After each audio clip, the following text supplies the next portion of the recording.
Pastor Roy Gearhart from Galloway United Methodist Church in Franklin, Pennsylvania, sharing a few words of encouragement to help us follow after Jesus. This week we've been talking about the prophet Elijah and the ways in which burnout affected him and the way burnout affects us.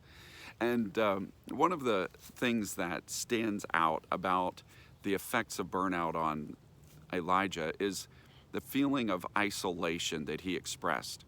Over and over, he declared that he was the only one who was remaining of the Lord's prophets. Effectively, he says, I'm the only one who's doing anything. I'm all alone in this. And this is part of what led him to a place where he felt absolutely burned out, that he couldn't go on anymore. His energy and effort was all spent, and he says, I got nothing left. And I'm the only one, so he had no one to draw upon. And it seems as though he may even be wondering if God can help him.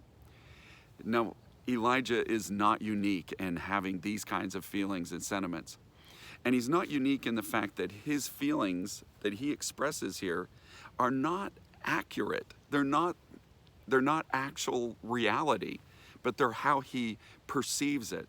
You see, when Elijah got up in front of all of the people to challenge the prophets of Baal, he said, I am the only one of the Lord's prophets. I'm the only one. Now, he could have meant I'm the only one standing here. He could have been trying to protect the fact that there were other prophets, which I got to say, he knew. He had just before this run into a man named Obadiah who told him that there were 100 prophets that he had hidden in 2 caves to keep them away from Jezebel's purge. And so he knew that he was not the only prophet in Israel. He knew that there were at least 100 others that were still alive. But he claimed it there. And when the Lord met with him after he had journeyed for several hundred miles to get away from all of it, the Lord said, what are you doing here? And Elijah said, I've been doing all this stuff for you, and the people don't appreciate it. In fact, they're turned against me, trying to kill me, and I'm the only one. I am the only one of these prophets left. You see, Elijah puts on display this reality that you and I can feel alone in a crowd. You see, being alone or feeling isolated doesn't mean there's no one else there. It just means that you don't feel a connection, that you don't feel like you fit in, and so you're alone.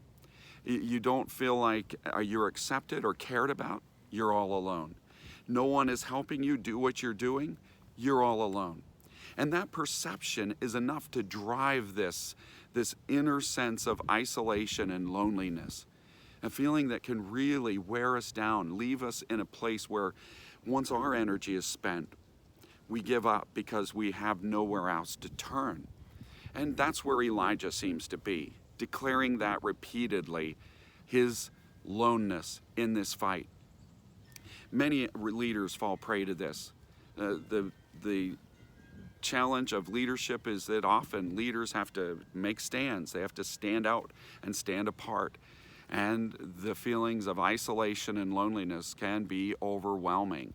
And many leaders have mental, emotional health problems and can wreck their lives spiritually because of that sense of isolation and carrying a burden solo. It's not just leaders like presidents and pastors and heads of companies. It's people leading in their home, people who are trying to guide and direct their family along can run into these same feelings of isolation. Many people, when they're struggling in their lives, like Elijah, feel alone and isolated. I just recently have had conversations with, in a couple of different settings, where afterwards someone remarked, I'm so glad to hear that you also struggle with those things because I thought I was the only one. I thought it was just me with that problem.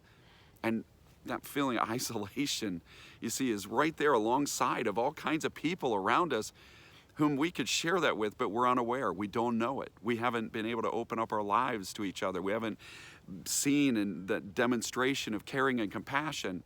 And many times as people in certain cultures, and American culture is very prone to this, is that we self-isolate.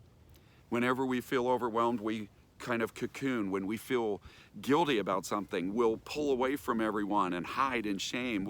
We'll try to handle our problems ourselves, and I'll do it myself. And we self-isolate. And we have to discover what Elijah did. We can't do it alone. We're not alone. And we need to turn to God and to all of the people in our lives that He's given us to share life, love, and trust, and to be able to build each other up as the body of Christ in His strength. May God bless you today, and as you share His good news, may God make you a blessing wherever He takes you.